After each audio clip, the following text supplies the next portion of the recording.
Trabuco 14 ini sepatu buat kalian yang mencari keamanan. Halo guys, Dimas di sini, dan udah lama sebenarnya dari kita nge-spill kalau kita mau ngebedah Trabuco 14 ini. Apa yang bikin lama? Jujur, kita masih agak ragu. Makanya kita butuh waktu buat ngumpulin data lebih lanjut, dan kita juga pengen dapat footage yang lebih proper gitu ya. Makanya kita set up satu hari lah khusus untuk ngetes sepatu-sepatu outdoor kayak sepatu ini. Dan di awal, gue mau disclaimer dulu. Gimana pun, gue bukan seorang trail runner sejati.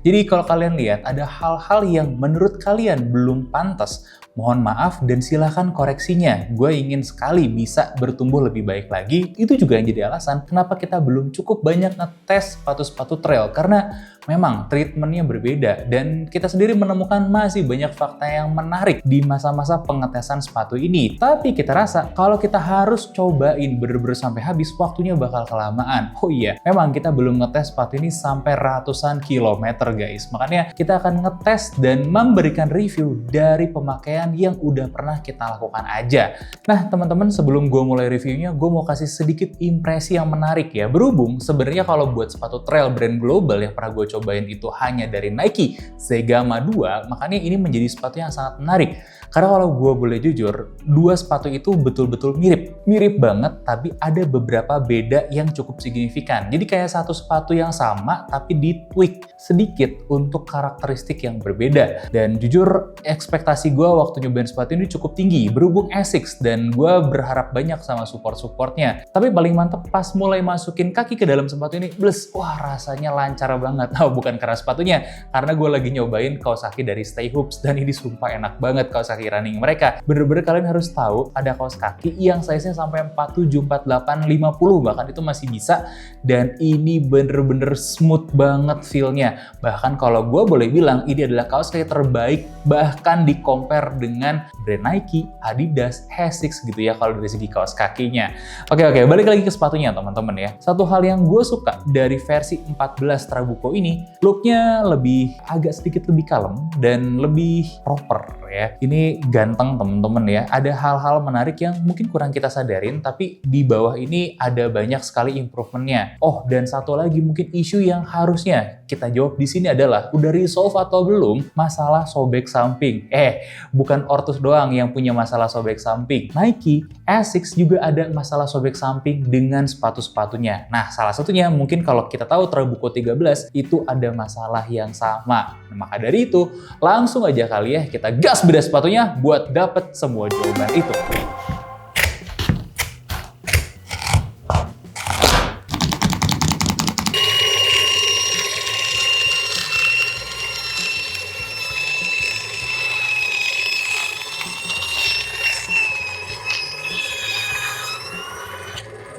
Dan ini dia Trabuco 14.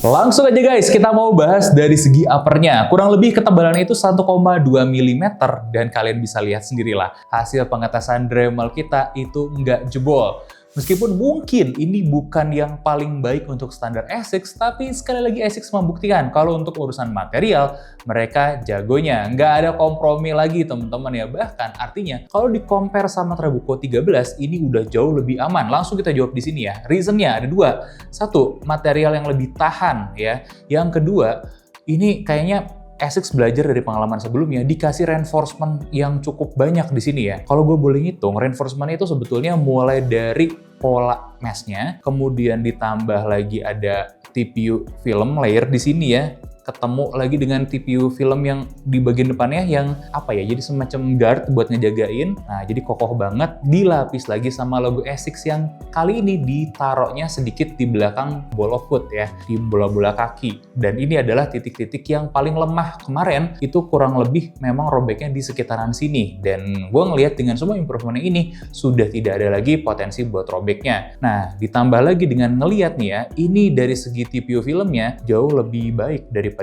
Asics yang lain loh. Ini tebal dan sangat solid. Udah gitu, gue nggak ngerti ya, ini ada pola-pola kayak gini fungsinya buat apa, tapi nice to look, jadi enak aja dilihatnya. Kalau teman-teman ada yang lebih ngerti, jangan-jangan ini juga membantu ke strukturalnya, coba komen di bawah. Nah, yang jelas gue sih melihat tidak ada kerusakan ya, buktinya juga sepatu yang kita pegang ini atau sepatu yang gue pakai buat ngetes itu belum ada robek sama sekali guys. Kemudian dari bagian lining juga seperti Asics yang pada umumnya itu selalu lulus dari tes pengetesan Dremel kita dari segi ketahanan ya, jadi it's good juga teman-temannya di bagian lining belakangnya hanya ada sedikit damage-nya. Nah, kalau kita dalamin lebih lanjut, apa yang terjadi di uppernya ini sebenarnya jauh lebih menarik lagi. Yang pertama, ini uppernya gasketed tongue, bener-bener kelihatan ya dan sangat solid sekali di sini. Gak cuman itu aja, ini sepatu sebetulnya bukan sepatu yang adem, tapi juga bukan sepatu yang panas. Dia ada di tengah-tengah aja, bahkan ketika kita ngetes kurang lebih di jam 11-12 siang, ini nggak terasa panas. Gak cuman itu, kita juga celupin sepatu ini ke air buat tahu kecepatan sepatu ini menyerap air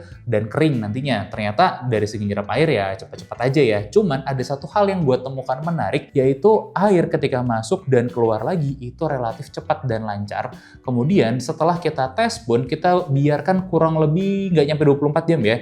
Ini udah kering, hanya diangin-anginin tanpa kena sinar matahari, cukup ditaruh di luar aja. Dan itu di kondisi yang sangat teduh teman-teman ya. Asics mengerjakan PR-nya dengan sangat baik sih di Trabuco 14 ini. So, singkat aja untuk ngejelasin kualitas uppernya Trabuco 14 ini, gue kasih rating 9 dari 10 dengan mempertimbangkan semua faktor yang sudah gue jelaskan tadi. Tepuk tangan dulu dong, udah lama nggak kasih nilai 9. Oke, kita turun masuk ke bagian midsole-nya. Ada beberapa hal yang bisa kita perhatikan di sini. Midsole ini ternyata tidak terlalu tinggi, meskipun kelihatannya maksimalis. Soalnya ini agak tebal, ternyata nggak setebal itu. Ada hal menarik memang, dropnya masih agak tinggi, kurang lebih di 10,5 mm ya, heel to toe dropnya. Tapi secara ketebalan keseluruhan, ini ya terhitung biasa aja untuk standar Asics zaman sekarang. Makanya mungkin beberapa hal ya, ketika gue lari, feedback dari permukaan itu masih cukup kerasa meskipun bukan dalam arti yang buruk. Kita butuh ngeindra si permukaan yang kita injaknya pas lagi ngetrail, bener gak? Hal yang lebih menarik lagi adalah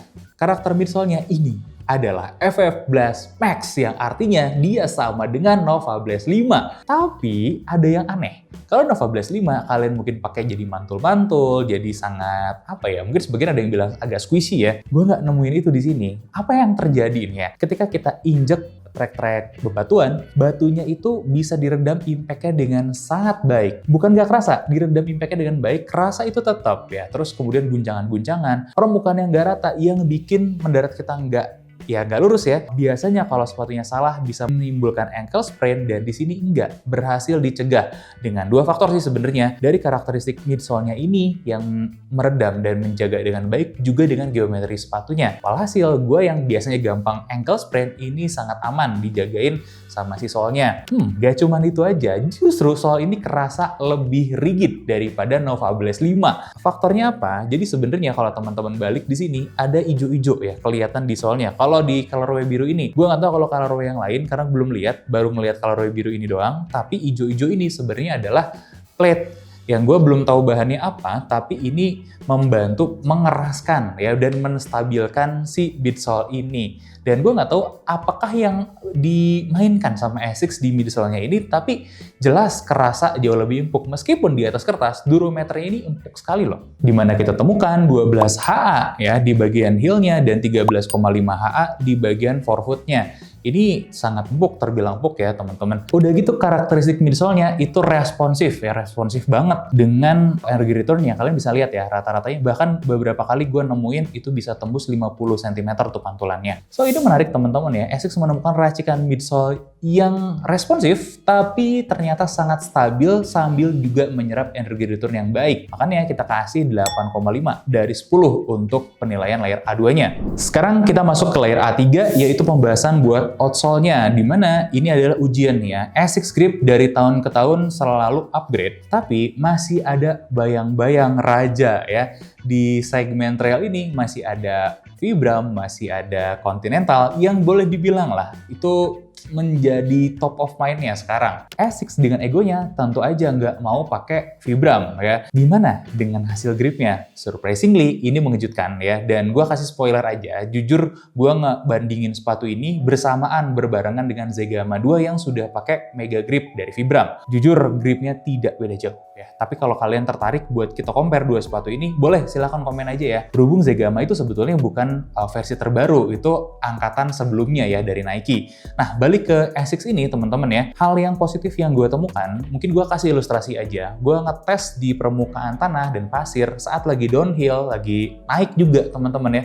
Gue bisa dengan santai mijakin gitu aja tanpa perlu khawatir si gripnya ini atau pijakannya ini terlepas atau geser-geser lah di pasir atau di tanah. Nah, hal mirip juga terjadi ketika gue masuk ke lumpur. Memang harus diakuin medan yang kita cobain kemarin belum terlalu optimal. Karena apa? Nggak banyak basahnya teman-teman. Ini lagi musim panas. Nah, di beberapa permukaan basah yang bisa kita temuin, ini sangat bagus.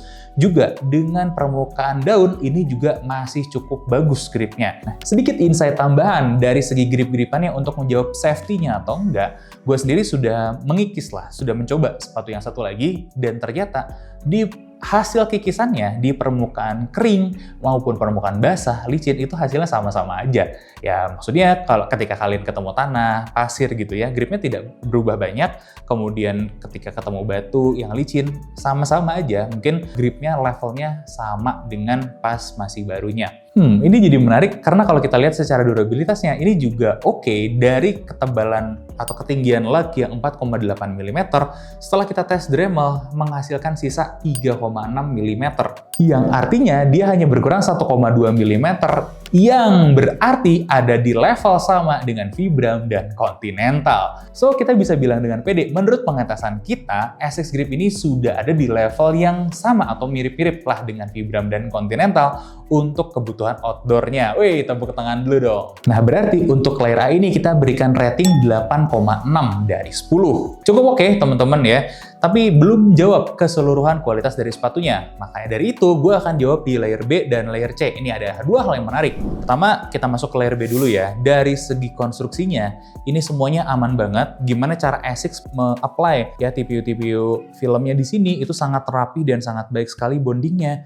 Udah gitu lem-lemannya juga rapih banget. Oh, ini FYI, yang gue dapat ini adalah bikinan Vietnam guys. Yang dimana kalian suka ada yang komen kan kalau ASICS bikinan Vietnam itu kan kurang. Ternyata enggak, ini rapi banget. Kita buka pun sampai sini ya, ini jahitannya rapih banget. Bener-bener excellent kalau gue boleh bilang. Panel-panel semuanya rapih, nggak ada problem, nggak ada lem bleber sedikit pun. Sama lah kayak Kayano 31 kemarin yang made in Indonesia. Jadi tingkat kerapihannya dan kualitasnya sangat-sangat excellent. Sebenarnya kalau kita ngomongin konstruksi bakal jadi panjang banget, tapi gue kasih dua highlight aja lagi ya selain lem-leman tadi. Yang pertama, gimana cara ASICS itu ngebikin di sininya nih ya. Ini bagian support belakangnya itu deep dan sangat locking, tapi tidak berlebihan sampai bikin lecet atau tidak nyaman. Justru ini salah satu yang posisinya sangat aman banget terhadap heel kalian. Yang kedua, ini adalah idea yang sangat bagus menambahkan ada plate minimalis di sini, yaitu ya gue udah jelasin tadi ya, yang menjadikan FF Blast Max ini jadi sangat stabil dan reliable di berbagai permukaan yang kurang rata. Nah, buat rating layer B-nya 8,5 dari 10. Oke, kita masuk ke layer C, yaitu motion dan stability ya, dimana kalau kita ngelihat, ini ada beberapa yang gue kasih ilustrasiin dikit ya.